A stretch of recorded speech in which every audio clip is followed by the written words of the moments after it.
नमस्कार विद्यार्थी मित्रांनो, स्वागत आहे सर्वांचं आपल्या युट्यूब चॅनलवर. मित्रांनो, आजच्या या व्हिडिओमध्ये आपण सीटीईटी फेब्रुवारी 2026 मध्ये जो पेपर होणार आहे, ओके. तर हा जो सीटीईटीचा पेपर आहे, या सीटीईटीच्या पेपर मधील बघा मागील वर्षीच्या प्रश्नपत्रिकांची सिरीज आपण सुरू केलेली आहे. तर या व्हिडिओमध्ये आपण दिनांक 14/12/2024 रोजी मागील वर्षी बघा 14 डिसेंबर रोजी जो पेपर झाला होता, तर त्या पेपर मधील मराठी अध्यापन शास्त्र ज्याला मराठी पॅडॉलॉजी ज्याला म्हणतात, ओके. तर त्यावर आधारित संपूर्ण प्रश्न या व्हिडिओमध्ये बघणार आहोत. यापूर्वी आपण भाग 1 बघितला होता, ज्यामध्ये आपण 91 ते 120 प्रश्न अभ्यासले होते. या व्हिडिओमध्ये आपण भाग 2 म्हणजे ज्यांनी प्रथम भाषा, ओके, मराठी निवडली होती त्यांच्यासाठी होते 51 ते 120 आणि या ठिकाणी ज्यांनी आता द्वितीय भाषा मराठी निवडली आहे त्यांच्याकरता असणारा विद्यार्थी मित्र 121 ते 150 प्रश्न हे असणार आहेत, ओके. तर ते आपण या व्हिडिओच्या माध्यमातून घेणार आहोत. बघा, सीटीईटीच्या ज्या मागील वर्षीच्या प्रश्नपत्रिका आहेत त्या आपण दररोज आपल्या चॅनलवरती घेणार आहोत. तुम्हाला जर दररोज अशा प्रश्नपत्रिका बघायच्या असतील तर सर्वांनी चॅनलला सबस्क्राईब करायचं आहे. सोबतच तुम्हाला पीडीएफ देखील डाउनलोड करता येणार आहे. त्याकरता तुम्ही चॅनल सबस्क्राईब करून व्हिडिओला लाईक करायचं आहे, ओके. चला तर मग व्हिडिओला सुरुवात करूया.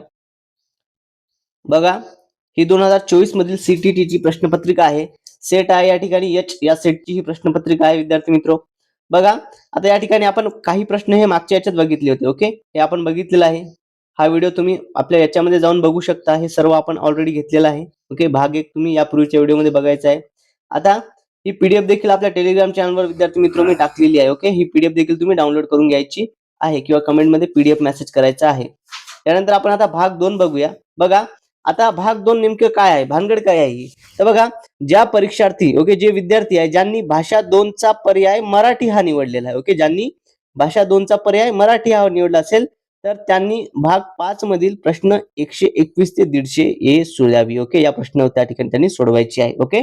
बघा, ज्या विद्यार्थ्यांनी भाषा 2 मध्ये मराठी निवडला असेल त्यांनी कोणते प्रश्न सोडवायचे असतात?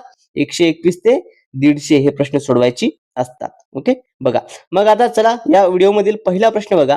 आता भाषा 2 मध्ये मराठीचा आपल्याला काय असतो? पहिल्यांदा सर्वप्रथम आपल्याला एक परिच्छेद मिळतो, ओके. असा पॅराग्राफ मिळतो आणि यावर आधारित, या उतार्यावर आधारित आपल्याला प्रश्न हे परीक्षेमध्ये विचारले जातात, ओके. बघा, या ठिकाणी हा उतारा आहे पुणे जिल्ह्यातील जुन्नर तालुका म्हणजे लेणींचे आगारच, ओके, या पद्धतीचा आहे.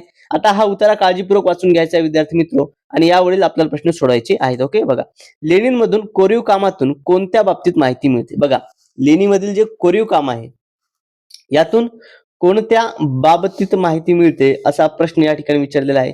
मग आता या ज्या लेण्या आहे याच्यामध्ये जे कोरीव काम होतं याच्यामधून कोणत्या बाबतीत माहिती मिळते?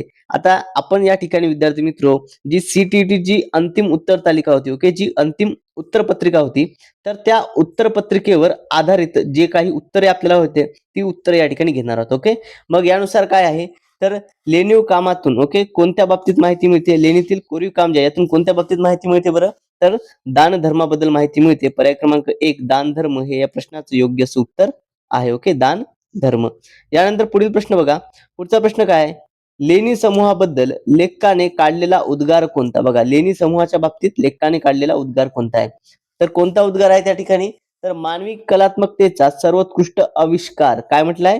मानवी कलात्मकतेचा सर्वोत्कृष्ट आविष्कार असं त्या ठिकाणी म्हटलेलं आहे. त्यानंतर पुढचा प्रश्न बघा. अंबा अंबिका लेण्यामध्ये लेखकाला प्रथमदर्शनी काय जाणवले? अंबा अंबिका लेण्यामध्ये लेखकाला प्रथमदर्शनी काय जाणवले? स्वच्छता आणि शांतता, खांब आणि कमान, खोदकाम आणि पायऱ्या की पर्यटक आणि प्रवासी? काय जाणवले बरं त्या ठिकाणी? तर सर्वप्रथम काय जाणवले त्या ठिकाणी? तर लेखकाला त्या ठिकाणी विद्यार्थी मित्र काय जाणवलेलं आहे? तर स्वच्छता आणि शांतता जाणवली आहे, ओके. पर्याय क्रमांक 1 या प्रश्नाचं योग्य असं उत्तर आहे स्वच्छता आणि शांतता, ओके. चलो, यानंतर पुढचा प्रश्न बघा. जुन्नर तालुक्यातील लेणी कोणत्या शतकातील आहे? ओके.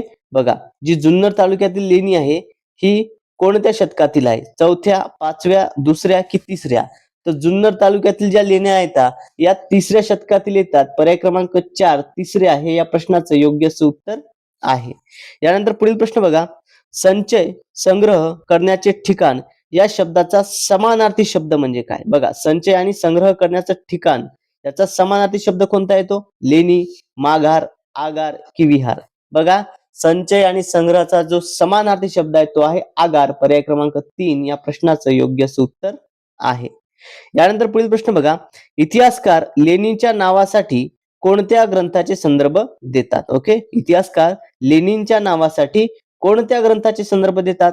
रामायण, उद्वगीता, भगवद्गीता की महाभारत? तर विद्यार्थी मित्रो, इतिहासकार जे आहेत हे लेनिनच्या नावासाठी महाभारत या ग्रंथाचे संदर्भ देतात. पर्याय क्रमांक 4 महाभारत हे या प्रश्नाचं योग्य उत्तर आहे. यानंतर पुढील प्रश्न बघा, एक वचन अनेक वचनी शब्द यापैकी या जोड्यापैकी आपल्याला चुकीची जोडी ओळखायची आहे. ओके, चुकीची जोडी या ठिकाणी आपल्याला ओळखायची आहे एकवचनी आणि अनेकवचनी शब्दापैकी. खाते खाती, खांब खांबे, शिल्प शिल्पे, कमान कमानी. आता या ठिकाणी बघा, खातेचं खाती होतात, अगदी बरोबर आहे. शिल्पचं शिल्पे होतात, हे देखील बरोबर आहे. कमानचं कमानी होते, खांबचं खांबच असतात. ओके, खांबचं काय असतात? खांबे होणार नाही. त्या ठिकाणी ही चुकीची जोडी आहे. त्यामुळे या ठिकाणी पर्याय क्रमांक 2 खांब खांबे हे या प्रश्नाचं योग्य उत्तर आहे. ओके, चला यानंतर विद्यार्थी मित्रो बघा, आता हे झाले 128 प्रश्नापर्यंत. त्यानंतर 129 ते 135 प्रश्नांसाठी आपल्याला या ठिकाणी अजून एक उतारा असतो. ओके, बघा परत उतारा येतो. या उतार्यावर आपल्याला या ठिकाणी बघायला मिळतं. बघा, दह्याची पौष्टिकता दुधा इतकी असली तरी प्रथिने दुधापेक्षा लवकर पचली जातात. साधारणतः 30 ते 50 ग्रॅम एवढे दही दुपारच्या वेळी खाणे आरोग्यास हितकारक असते. अशा पद्धतीचा आपल्याला या ठिकाणी उतारा आहे. उतारा व्यवस्थित काळजीपूर्वक वाचून घ्यायचा आहे विद्यार्थी मित्रो, आणि त्यावर आधारित प्रश्न असतात. आता बघा, या ठिकाणी प्रश्न बघा, लेखकाच्या मते ताक सेवन केल्याने माणूस कोणत्या गोष्टीपासून अलिप्त राहतो? बघा, ताक सेवन केल्याने माणूस कोणत्या गोष्टीपासून अलिप्त राहतो असे लेखकाच्या मते? आजार, दही, पचन की परीक्षक? ओके, तर विद्यार्थी मित्रो, परिरक्षक पर्याय क्रमांक 4 हे आपल्या प्रश्नाचं योग्य उत्तर आहे. यानंतर दह्यात आढळणाऱ्या तत्वापैकी लेखकाने सांगितलेला घटक कोणता? बघा, दह्यात आढळणाऱ्या याच्यापैकी लेखकाने सांगितलेला घटक कोणता आहे? तर या ठिकाणी न सांगलेला घटक. ओके, बघा, तर आता आपल्याला परिचय याच्यामध्ये काय दिसतं रे? न सांगलेला घटक म्हटलं, यामध्ये बघा प्रथिने आहेत, जीवनसत्व आहे, खनिजे आहे, लोह आहे, कॅल्शियम आहे, हे सर्व घटक या ठिकाणी सांगितलेले आहेत. ओके, तर बघा, खनिजे आहे, प्रथिने आहे, लोह खनिजे आहेत. न सांगलेला कोणता आहे बरं? या ठिकाणी एकच आहे जो आहे न सांगलेला, तो म्हणजे परिरक्षक. पर्याय क्रमांक 1 या प्रश्नाचं उत्तर आहे. ओके, बघा, आता या प्रश्नाचं विद्यार्थी मित्र आजार हे उत्तर आहे. ओके, 29चं काय? आजार. यानंतर पुढचा प्रश्न बघा, थंडीमध्ये या शब्दातील अधोरेखित भाग ओळखा. थंडीमध्ये, यामध्ये आपल्याला मध्ये हा शब्द काय अधोरेखित झालेला दिसतो. मग या ठिकाणी मध्ये जो आहे हा नेमका आहे काय? ओके, अधोरेखित भाग म्हटलेला आहे, तर मध्ये काय आहे या ठिकाणी आपल्याला ओळखायचं आहे. मध्ये क्रियाविशेषण आहे का, विशेषनाम आहे का, उभयान्वयी अव्यय आहे की शब्दयोगी? मध्ये म्हटलं आहे. मध्ये आत बाहेर खाली वरी म्हटलं तर हे सर्व काय येतात? हे सर्व येतात शब्दयोगी अव्यय. काय येतात हे सर्व? हे शब्दयोगी अव्यय येतात. त्यामुळे पर्याय क्रमांक 4 शब्दयोगी अव्यय हे या प्रश्नाचं योग्य उत्तर आहे. ओके, शब्दयोगी अव्यय. यानंतर पुढील प्रश्न घेऊया. पुढचा प्रश्न बघा, सर्दी, खोकला असे अनेक आजार होतात. ओके, सर्दी खोकला असे अनेक आजार होतात. आता या वाक्यातील अधोरेखित शब्द कोणता आहे? अनेक. तर काय आहे अनेक? विशेषण, विशेषनाम, क्रियापद की सामान्य नाम? या ठिकाणी बघा, सर्दी खोकला असे अनेक आजार होतात म्हणतात. मग या ठिकाणी हे काय झालं? अनेक हे काय झालं? तर हे झालं विशेषण. काय झालं? विशेषण. त्यामुळे पर्याय क्रमांक 3 विशेषण हे या प्रश्नाचं योग्य उत्तर आहे. यानंतर पुढचा प्रश्न बघा, लेखकाच्या मते लवकर पचणारा घटक कोणता?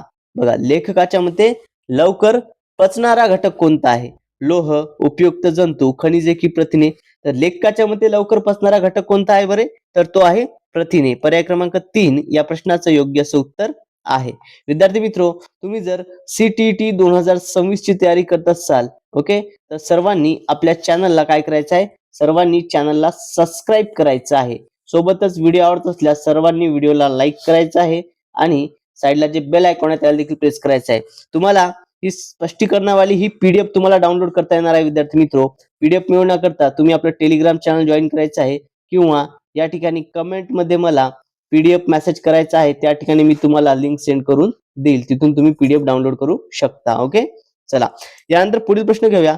पुढीलपैकी सामान्य नाम नसलेला पर्याय शोधा. सामान्य नाम नसलेला पर्याय या ठिकाणी आपल्याला ओळखायचा आहे. ओके, कोणता आहे?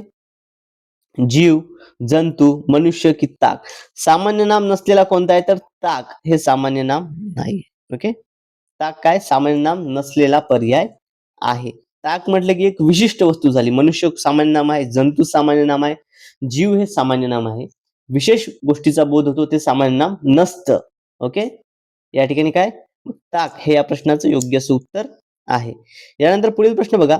ताकामुळे कोणती गोष्ट होत नाही? ताकामुळे कोणती गोष्ट होत नाही? अन्नरुची, त्वचा स्निग्धता, स्त्रोतरोध की रोगप्रतिकार. बघा, ताकामुळे कोणती गोष्ट होत नाही म्हटलेलं आहे. ताकामुळे अन्नरुची होते, अगदी बरोबर आहे. ओके, अन्नामध्ये आवड निर्माण होते. त्वचाची स्निग्धता वाढते ताकामुळे, हे देखील बरोबर आहे. रोगप्रतिकारक आहे ताक, हे देखील बरोबर आहे. मग आता उरलं कोणतं? ऑब्विसली आपण बाय एलिमिनेशन मेथड देखील अशा पद्धतीचे प्रश्न सोडवू शकतो. बघा, काय तर स्त्रोतरोध होत नाही. ओके, हे चुकीचं आहे. त्यामुळे पर्याय क्रमांक 3 या ठिकाणी स्त्रोतरोध हे या प्रश्नाचं योग्य असं उत्तर आहे. ओके, ताकामुळे कोणती गोष्ट होत नाही म्हटलं तर स्त्रोतरोध. यानंतर पुढील प्रश्न बघा. मूल्यमापनाच्या संदर्भात पुढीलपैकी कोणते विधान योग्य नाही? प्रश्न अगदी शेवटपर्यंत वाचणं खूप महत्वाचं आहे विद्यार्थी मित्र. ओके, प्रश्न जे आहेत हे अगदी शेवटपर्यंत वाचणं खूप महत्वाचं आहे. मूल्यमापनाच्या संदर्भात पुढीलपैकी कोणते विधान होत नाही म्हटलेलं आहे. बघा, या ठिकाणी काय असणार आहे? ते विद्यार्थ्यांच्या प्रगतीसाठी वेग पडताळण्यास मदत करते. मूल्यमापन काय करते? विद्यार्थ्यांच्या प्रगतीसाठी वेग पडताळण्यास मदत करते. अगदी बरोबर आहे. ओके, हे काय अगदी बरोबर आहे. त्यानंतर ते फक्त शिक्षक करू शकतात. यस, मूल्यमापन कोण करते रे? फक्त शिक्षक मूल्यमापन करत असतात त्या ठिकाणी. ओके, ते विद्यार्थ्याच्या प्रगतीचे समग्र चित्र उपस्थित करते. बरोबर आहे. विद्यार्थ्याच्या प्रगतीचं समग्र चित्र आपल्याला त्या ठिकाणी काय हे काय करता येतं? चित्र उपस्थित होते. बरोबर आहे. आणि मूल्यमापनाचे काय विद्यार्थ्यांच्या प्रगतीचे ठोस पुरावे सादर करते. बघा, या ठिकाणी विद्यार्थी मित्र हे देखील योग्य आहे. आता हा प्रश्न थोडासा कॉम्प्लिकेटेड होता. ओके, मूल्यमापनाच्या बाबतीत काय कॉम्प्लिकेटेड आहे. मग आता बघा, फक्त शिक्षक करते म्हटलेलं आहे. या ठिकाणी शिक्षक करू शकतात. मूल्यमापन फक्त शिक्षक करतं का? हा, नाही. शिक्षकाच्या व्यतिरिक्त विद्यार्थी देखील जे आहे, विद्यार्थी हे देखील मूल्यमापन करतात. ओके, या व्यतिरिक्त जे मुख्याध्यापक असतात, मुख्याध्यापक हे देखील मूल्यमापन करतात.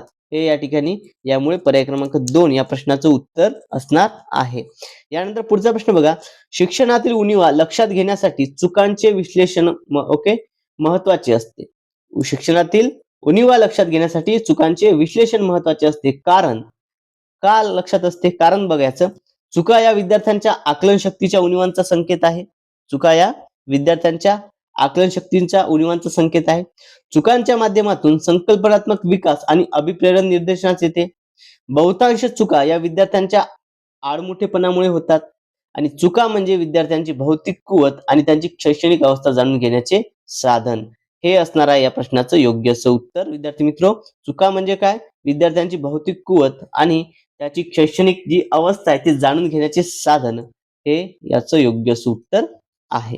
विद्यार्थी मित्र, व्हिडिओ आवडत असल्यास सर्वांनी काय करायचं आहे? व्हिडिओला लाईक करायचं आहे. आणि जर तुम्ही अजूनही आपल्या चॅनलला सबस्क्राईब केलं नसेल तर सर्वांनी चॅनलला सबस्क्राईब करायचं आहे. ओके, सोबतच सर्वांनी व्हिडिओला लाईक देखील करायचं आहे. तुम्हाला विद्यार्थी मित्र ही पीडीएफ देखील डाउनलोड करता येणार आहे. पीडीएफ डाउनलोड करण्याकरता तुम्ही कमेंटमध्ये मला पीडीएफ मेसेज करायचा आहे किंवा आपलं टेलिग्राम चॅनल आहे. ओके, ज्याची लिंक या व्हिडिओच्या डिस्क्रिप्शन बॉक्समध्ये आहे. तुम्ही त्या ठिकाणी टेलिग्राम चॅनल देखील जॉईन करायचं आहे. ओके, आणि जे विद्यार्थी पहिल्यांदा आपला व्हिडिओ बघत आहेत, जे विद्यार्थी CTET 2026 देत आहेत, जी की 8 फेब्रुवारी रोजी होणार आहे, तर याकरता जर तुम्ही तयारी करत असाल तर सर्वांनी चॅनलला सबस्क्राईब करायचं आहे. यानंतर पुढचा प्रश्न घेऊया. पुढील प्रश्न बघा. स्टीफन क्रोशनच्या नियंत्रित कल्पना सिद्धांत. ओके, बघा, स्टीफन क्रोशर हा जो आहे याचा एक सिद्धांत आहे. तो कोणता आहे बरं? तर नियंत्रित कल्पना सिद्धांत. या ठिकाणी IMP क्वेश्चन आहे विद्यार्थी मित्र हा. ओके, हा प्रश्न IMP आहे. स्टीफन क्रोशनच्या नियंत्रित कल्पना सिद्धांत, ओके, मॉनिटर हायपोथिस जो आहे च्या संदर्भात कोणते विधान योग्य नाही म्हटलेलं आहे. ओके, कोणते विधान योग्य नाही. बघा, काय शिकले आहे हे पाहण्यासाठी काय आत्मसात केले याचा उपयोग होतो. बघा, काय शिकले आहे हे पाहण्यासाठी काय आत्मसात केले याचा उपयोग होतो. याचा उपयोग होत नसतो. ओके, याचा उपयोग होत नसतो. आपल्याला या ठिकाणी पहिलंच विधान काय चुकीचं भेटलेलं आहे, त्यामुळे पर्याय क्रमांक 1 याचं उत्तर आहे. ओके, म्हणजे या ठिकाणी योग्य विधान कोणकोणती असणार आहेत बरं या ठिकाणी मग आता? तर बघा, विद्यार्थी तेव्हाच पाहू शकतात जेव्हा त्यांच्याकडे पुरेसा वेळ किंवा ज्ञानाचे नियमाचे ज्ञान असते. त्यांचा वापर द्वितीय भाषा आत्मसात करण्याच्या संदर्भात होतो. अगदी बरोबर आहे. याचा आधार भाषा आत्मसात करणे आणि शिकणे यावर यांच्या संबंधावर असतो. हे सर्व काय आहेत? हे सर्व याचे नियम झाले. ओके, याचे काय झाले? विधान. याचा सिद्धांत आहे. स्टीफन क्रोशनचा सिद्धांत कोणता आहे? तर नियंत्रित कल्पना सिद्धांत, स्टीफन क्रोशन. ओके, चला यानंतर पुढील प्रश्न बघा. पुढीलपैकी रचनात्मक मूल्यमापनाचे कोणते उदाहरण नाही? पुढीलपैकी रचनात्मक मूल्यमापनाचे कोणते उदाहरण नाही असा प्रश्न या ठिकाणी विचारलेला आहे. पहा, संपूर्ण कालावधीत व्यापलेले सर्वसमावेशक लेखी मूल्यमापन आणि इतर उपक्रमांचे एकत्रीकरण. मूल्यमापनाचे असे धोरण ज्यात अगदी संक्षिप्त चाचण्या ते सवंगड्यांना केलेले मूल्यमापन पूर्ण सत्रात सुरू राहते. संपूर्ण सत्रात तोंडी आणि लेखी कार्य, भूमिका निहाय इत्यादींचा सुरू असलेली मालिका आणि सत्राच्या शेवटी सत्रांत पेपर. ओके, तर या ठिकाणी कोणते उदाहरण गरजेचं नाही बरं? हे आवश्यक नाही आहे. ओके, बाकी सर्व हे आवश्यक येतात. फक्त सत्राच्या शेवटी सत्रांत पेपर याची काही गरज आहे का? नाही. रचनात्मक मूल्यमापनामध्ये हे नसतं. ओके, चला पर्याय क्रमांक 4 हे या प्रश्नाचं योग्य असं उत्तर आहे. यानंतर पुढील प्रश्न बघा. प्रारंभिक अवस्थेचा वाचक जेव्हा विशिष्ट मजकुरातील अर्थ लावताना आणि त्यातील आशय, सांस्कृतिक संदर्भ समजून घेण्यासाठी स्वतःच्या सामान्य ज्ञानाचा वापर करतो, त्यास डॅश डॅश असे म्हणतात. काय म्हणतात त्याला? हा विद्यार्थी मित्रो, हा प्रश्न IMP आहे.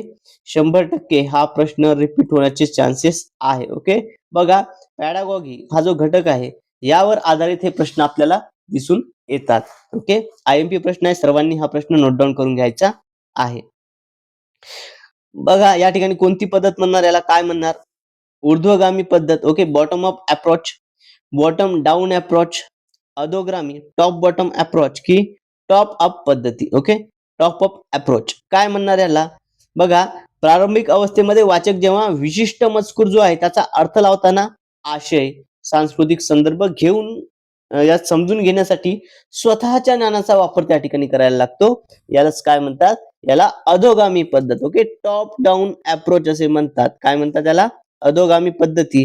पर्याय क्रमांक 3 या प्रश्नाचं योग्य असं उत्तर आहे. ओके, अधोगामी पद्धत. यानंतर पुढील प्रश्न बघा. पुढीलपैकी कोणती कृती मजकुराचे आकलन आणि शब्दसंग्रह विकासाच्या बाबतीत उपयोगी ठरणार नाही? कोणती कृती आहे जी मजकुराचे आकलन आणि शब्दसंग्रह विकासाच्या बाबतीत उपयोगी ठरणार नाही? आशय नकाशा, चित्रसंग्रह, शब्द नकाशा की तक्ता, बाराखडी तक्ता. बघा, या ठिकाणी काय आहे? आकलन आहे. ओके, आकलन आहे. आकलनासोबत काय करायचं आहे? या ठिकाणी मजकुराचं आकलन आणि शब्दसंग्रह विकास. यस, आकलनासाठी नकाशा आवश्यक असतो, शब्द नकाशा आहे, चित्रसंग्रह आहे, बाराखडी फक्त नसणार. ओके, बाराखडीचा तक्ता त्या ठिकाणी कामी नाही येणार. त्यामुळे पर्याय क्रमांक 4 बाराखडी तक्ता आहे या प्रश्नाचं योग्य असं उत्तर आहे. विद्यार्थी मित्रो, व्हिडिओ आवडत असल्यास सर्वांनी व्हिडिओला लाईक करायचं आहे आणि जर तुम्ही अजूनही आपल्या चॅनलला सबस्क्राईब केलं नसेल तर सर्वांनी चॅनलला सबस्क्राईब करायचं आहे. ओके, चला यानंतर पुढील प्रश्न घेऊया.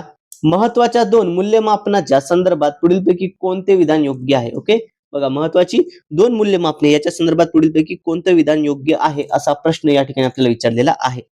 रचनात्मक मूल्यमापन हे संपूर्ण शिक्षणावस्थेत सातत्याने सुरू राहते. ओके, रचनात्मक मूल्यमापन हे संपूर्ण शिक्षणावस्थेत सातत्याने सुरू राहते. तर संरचनात्मक मूल्यमापन हे शिक्षण प्रक्रियेच्या अगोदर शिक्षित प्रक्रिया दरम्यान सुरू असते. नाही, हे चुकीचं आहे. ओके, आधी असते का या ठिकाणी? अगोदर आणि प्रक्रिये दरम्यान असते का? नाही. जर आधी असेल तर प्रक्रिये दरम्यान नसणार. रचनात्मक मूल्यमापन हे भाषेच्या कार्यापेक्षा भाषेच्या रूपावर अवलंबून असते. नाही, रचनात्मक मूल्यमापन हे भाषेच्या रूपावर नाही, भाषेच्या कार्यावर अवलंबून असते. रचनात्मक म्हटलं हे देखील चुकीचं आहे. संरचनात्मक, ओके, संरचनात्मक म्हणजे समरेटिव्ह मूल्यमापन हे वर्षभरात केलेल्या प्रारूपाच्या मूल्यमापनाची बेरीज आहे. ओके, मूल्यमापनाची बेरीज आहे का? नाही, त्या ठिकाणी सारांश असतो, त्याचा बेरीज म्हणता येणार नाही, त्याचा लेखाजोखा तो या ठिकाणी असतो. त्यामुळे हे देखील विधान चुकीचं आहे. मग आता योग्य विधान कोणतं राहिलं? आता राहिलं एकच या ठिकाणी. तर पर्याय क्रमांक 1 रचनात्मक मूल्यमापन हे संपूर्ण शिक्षणावस्थेत सातत्याने सुरू राहते. पर्याय क्रमांक 1 या प्रश्नाचं योग्य असं उत्तर आहे. ओके, चलो यानंतर पुढचा प्रश्न बघा, सर्वसमावेशी वर्गाची रचना करताना पुढीलपैकी कोणता घटक उपयोगी ठरणार नाही? या ठिकाणी नाही म्हटलेला आहे. ओके, लक्षात द्या, या ठिकाणी आपल्याला नाही म्हटलेला आहे. कोणता ठरणार नाही? बहुभाषिक धोरणाचा स्वीकार, वर्गात काही मुले प्रतिनिधी म्हणून असणे, मित्रमंडळातील चर्चा आणि प्रत्याभरण फीडबॅक, ओके, गट कार्य देणे. तर सर्वसमावेशी वर्गरचना करताना कोणता घटक उपयोगी ठरत नाही? तर या ठिकाणी सर्वसमावेशी वर्गामध्ये बहुभाषिक धोरणाचा स्वीकार केला जातो, अगदी बरोबर आहे. मित्रमंडळींनी केली चर्चा, यस, चर्चा असते, आणि गटकार्य हे देखील येतात. फक्त येत नाही यामध्ये काय? मॉनिटर, वर्ग प्रतिनिधीची गरज नसते. त्यामुळे पर्याय क्रमांक 2, वर्गात काही मुलं वर्ग प्रतिनिधी म्हणून नेमणे, हे या प्रश्नाचं योग्य असं उत्तर आहे. ओके, चला यानंतर पुढचा प्रश्न बघा, पी ला बी किंवा 6 ला 9 वाचणे. ओके, पी ला बी किंवा 6 ला 9 वाचणे किंवा लिहिणे ही मुलामध्ये आढळणारी सामान्य बाब आहे. आणि हे कशामुळे होते बरं? बघा, काही मुले काय करतात, काही मुले या जो पी आहे ना, पी ला बी म्हणतात, पी ला काय म्हणतात? बी, किंवा 6 ला 9 म्हणून वाचतात. ओके, 6 ला 9 म्हणून वाचतात. आता हे जे घडतं, ओके, तर हे मुलांमध्ये आढळणारी ही जी घटना आहे ही सामान्य बाब आहे. पण हे कशामुळे होते? नाव अक्षमता, नामाची अक्षमता, ओके, अॅनोमिया, वाचन अक्षमता, डायलेक्सिया, तत्पप करणे, ओके, ज्याला आपण स्टटरिंग असे म्हणतो, आणि अफासिया. कशामुळे होतं? तर हे सर्व होतं वाचन अक्षमतेमुळे. ओके, वाचतोय ना तो, या ठिकाणी वाचनाची या ठिकाणी काय असणार आहे? वाचन अक्षमता. पर्याय क्रमांक 2 हे या प्रश्नाचं योग्य असं उत्तर आहे. ओके, कशामुळे होतं रे? तर हे वाचन अक्षमतेमुळे होते. ओके, वाचन अक्षमता. यानंतर पुढील प्रश्न बघा, पुढचा प्रश्न काय असणार आहे बघा, प्रारंभिक परस्पर संभाषण कौशल्य म्हणजे काय असणार आहे? प्रारंभिक परस्पर संभाषण कौशल्य या ठिकाणी विचारलेलं आहे. ऑप्शन बघा, दैनंदिन संभाषणात वापरली जाणारी भाषा, आंतरभाषा, उच्च पातळीचे भाषिक कौशल्य, की अमूर्ततेची भाषा. ओके, आता प्राथमिक परस्पर संभाषण कौशल्य मग कशाला म्हणतात? तर यामध्ये दैनंदिन संभाषणात वापरली जाणारी भाषेचा समावेश होतो. ओके, प्रारंभिक परस्पर काय म्हणतात? दैनंदिन संभाषणात वापरली जाणारी भाषा. त्यामुळे पर्याय क्रमांक 1 आपल्या या प्रश्नाचं योग्य असं उत्तर असणार आहे. ओके, काय आहे? तर दैनंदिन जीवनात, ओके, दैनंदिन संभाषणात वापरली जाणारी भाषा. ओके, दैनंदिन संभाषणात वापरली जाणारी भाषा हे या प्रश्नाचं योग्य असं उत्तर आहे. यानंतर पुढचा प्रश्न घेऊया. तत्पूर्वी विद्यार्थी मित्र, जर तुम्ही अजूनही आपल्या चॅनलला सबस्क्राईब केलं नसेल तर सर्वांनी चॅनलला सबस्क्राईब करायचं आहे, सोबतच व्हिडिओला लाईक करायचं आहे. ओके, चला, ही पीडीएफ देखील तुम्हाला डाउनलोड करता येणार आहे. पीडीएफ डाउनलोड करण्याकरता चॅनल सबस्क्राईब करणं आवश्यक आहे विद्यार्थी मित्र, आणि आपलं टेलिग्राम चॅनल तुम्ही जॉईन करायचं आहे, ज्याची लिंक या व्हिडिओच्या डिस्क्रिप्शन बॉक्समध्ये दिलेली आहे. आता हा प्रश्न बघा, शिक्षिका हिंदी भाषी विद्यार्थ्यांना इंग्रजी शिकवताना स्पष्टपणे नियम न सांगता त्यांना संदर्भ आणि संधी देत लहान लहान इंग्रजी वाक्यातून संभाषणात गुंतवून ठेवते. ती त्यांना उदाहरणे देते जी मुले संभाषणात वापरतात. हळूहळू त्यांना शिक्षिकेच्या मदतीने आपसुकच नियमांचे आकलन होते. म्हणजे शिक्षिका कोणत्या पद्धतीचा अवलंब करते? या पद्धतीच्या अध्यापन पद्धतीमध्ये कोणत्या अध्यापन पद्धतीचा वापर होत असेल बरं? संभाषणात्मक अध्यापन पद्धती, थेट पद्धती, व्याकरण भाषांतर पद्धती, की श्रव्य भाषिक पद्धती. बघा, कशाची होणार आहे, कोणती असणार आहे यामध्ये? तर यामध्ये कोणती अध्यापन पद्धती अवलंबून असते? तर संभाषणात्मक अध्यापन पद्धती. पर्याय क्रमांक 1 या प्रश्नाचं योग्य असं उत्तर आहे. यानंतर पुढचा प्रश्न बघा, संज्ञानात्मक धोरणाचे, ओके, कम्युनिकेटिव्ह अप्रोच पुढीलपैकी कोणते वैशिष्ट्य नाही? ओके, बघा, संज्ञानात्मक जे धोरण आहे, संज्ञानात्मक धोरण, याचं कोणतं वैशिष्ट्य नाही म्हटलेलं आहे? ओके, याचं कोणतं वैशिष्ट्य नाही म्हटलेलं आहे? कोणतं वैशिष्ट्य नसणार आहे या ठिकाणी संज्ञानात्मक धोरणाचं? तर बघा, या ठिकाणी स्पष्टपणे शिकण्यापेक्षा व्याकरणाचे नियम जाणून घेणे, स्पष्टपणे शिकवण्यापेक्षा व्याकरणाचे नियम जाणून घेणे हे आहे. संज्ञानात्मक नैपुण्य विकसित करणे, संज्ञानात्मक नैपुण्य विकसित करणे हे देखील बरोबर आहे. प्रारूपापेक्षा कार्यावर भर देणे, नाही, प्रारूपावर भर दिला पाहिजे, कार्यावर नाही. आणि भाषेचा ससंदर्भ वापर हे देखील आहे. त्यामुळे पर्याय क्रमांक या ठिकाणी विद्यार्थी मित्र 3 हे या प्रश्नाचं योग्य असं उत्तर आहे. प्रारूपापेक्षा कार्यावर भर देणे संज्ञानात्मक अध्यापन पद्धतीमध्ये याचं योग्य उत्तर आहे. ओके, चला, यानंतर पुढचा प्रश्न घेऊया. पुढील प्रश्न बघा, बहुभाषिकता आणि बहुसांस्कृतिकतेचा प्रचार करण्यासाठी पुढीलपैकी कोणता कथा प्रकार सर्वात प्रस्तुत ठरेल? ओके, बहुभाषिकता आणि बहुसांस्कृतिकता याचा प्रचार करायचा असल्यास कोणता कथा प्रकार या ठिकाणी योग्य ठरेल? विज्ञान कथा, काल्पनिक कथा ज्याला लेंदी टेल म्हणतात, लोककथा की आत्मकथन? आता बघा, बहुभाषिकता आणि बहुसंस्कृती आहे, हे या ठिकाणी प्रचार करायचा आहे. प्रचार कसा होत असतो? लोककथेच्या माध्यमातून प्रचार होत असतो. त्यामुळे पर्याय क्रमांक 3, ओके, पर्याय क्रमांक 3 या ठिकाणी लोककथा हे या प्रश्नाचं योग्य उत्तर आहे. ओके, लोककथा पर्याय क्रमांक 3 याचं योग्य उत्तर असणार आहे. यानंतर पुढचा प्रश्न बघा, पुढीलपैकी बाल साहित्यातील इच्छित नसलेला घटक कोणता? पहा, जे बाल साहित्य आहे तर या बाल साहित्यातील इच्छित नसलेला घटक या ठिकाणी विचारलेला आहे. ओके, मोठ्या आकाराची अक्षरे आणि अपरिचित शब्द हा त्या ठिकाणी डेफिनेटली असणारच आहे, हा असायलाच हवा. ओके, आकर्षक चित्रे बाल साहित्यामध्ये येतात, हे देखील बरोबर आहे. प्राणीपात्र हे देखील असतं, प्राणीपात्र देखील असतं. याचं स्पष्ट नैतिक मूल्य. आता मला सांगा, जी बालके लहान आहेत, जी मुले, बाल साहित्य म्हटलेलं आहे, बाल साहित्यामध्ये नैतिक मूल्याचं येतं का? स्पष्ट नैतिक मूल्याचं नाही येत. या ठिकाणी इच्छित नसलेला हा आवश्यक आहे का? या ठिकाणी काय म्हटलंय? इच्छित नसलेला आवश्यक आहे का? हे सर्व या ठिकाणी अपेक्षित आहे. इतर सर्व काय आहेत? हे सर्व इच्छित आहेत. हे सर्वच काय आहेत? हे अपेक्षित आहेत. यामध्ये फक्त स्पष्ट नैतिक मूल्य असायलाच पाहिजे का? नाही, हे नंतर त्या ठिकाणी आपण देऊ शकतो, त्या ठिकाणी ऍड करू शकतो. त्यामुळे पर्याय क्रमांक 4 स्पष्ट नैतिक मूल्य हे या प्रश्नाचं योग्य उत्तर आहे. ओके, बघा यानंतर पुढील प्रश्न बघा, पुढीलपैकी कोणते शिक्षणाचे कार्यक्षेत्र मानले नाही? ओके, पुढीलपैकी कोणते शिक्षणाचे कार्यक्षेत्र मानले नाही? भावनात्मक अफेक्टिव्ह, ओके, भावनात्मक ज्याला अफेक्टिव्ह म्हणतात, मानसिक स्नायू वर्तन, ज्ञानात्मक आणि समाज सांस्कृतिक. बघा, शिक्षणाचे कार्यक्षेत्र मानले जात नाही असं कोणतं आहे? भावनात्मक आहे, मानसिक स्नायू वर्तनाचं आहे, ओके, ज्ञानात्मक आहे, फक्त समाज सांस्कृतिक नसतं. त्यामुळे पर्याय क्रमांक 4 समाज सांस्कृतिक हे या प्रश्नाचं योग्य उत्तर आहे. ओके, समाज सांस्कृतिक हे या प्रश्नाचं योग्य उत्तर असणार आहे. बघा विद्यार्थी मित्रो, अशा पद्धतीनं आपण CTET चा जो 2024 मधला जो पेपर होता, ओके, 2024 चा जो पेपर होता त्यामधील PYQs या ठिकाणी आपण घेतलेली आहेत. नक्कीच या ठिकाणी बघा, आता जो आहे 8 फेब्रुवारी, ओके, 8 फेब्रुवारी 2026 रोजी, 2026 ला CTET चा पेपर होणार आहे आणि या पेपर करता हा व्हिडिओ तुम्हाला महत्त्वपूर्ण ठरणार आहे. व्हिडिओ आवडल्यास सर्वांनी काय करायचं आहे विद्यार्थी मित्रो? सर्वांनी चॅनलला सबस्क्राईब करायचं आहे. पहिल्यांदा जे व्हिडिओ बघताय त्यांनी डेफिनेटली चॅनलला सबस्क्राईब करायचं आहे. सोबतच व्हिडिओला लाईक करायला विसरायचं नाही आहे. ओके, अजून तुम्हाला दररोज जे आहे त्या CTETच्या आतापर्यंत जेवढे काही पेपर झाले त्या सर्व प्रश्नपत्रिका आपल्या या चॅनलवरती बघायला मिळणार आहेत.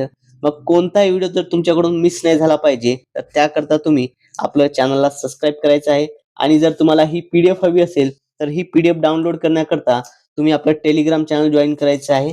ओके, तुम्ही आपलं काय करायचं आहे तर टेलिग्राम जे चॅनल आहे त्याला जॉईन करायचं आहे किंवा कमेंटमध्ये PDF म्हणून मेसेज करायचा आहे, तुम्हाला त्या ठिकाणी लिंक सेंड करून दिल्या जाईल. ओके, चॅनल सबस्क्राईब करून काय करायचं आहे, कमेंटमध्ये PDF मेसेज करायचा आहे.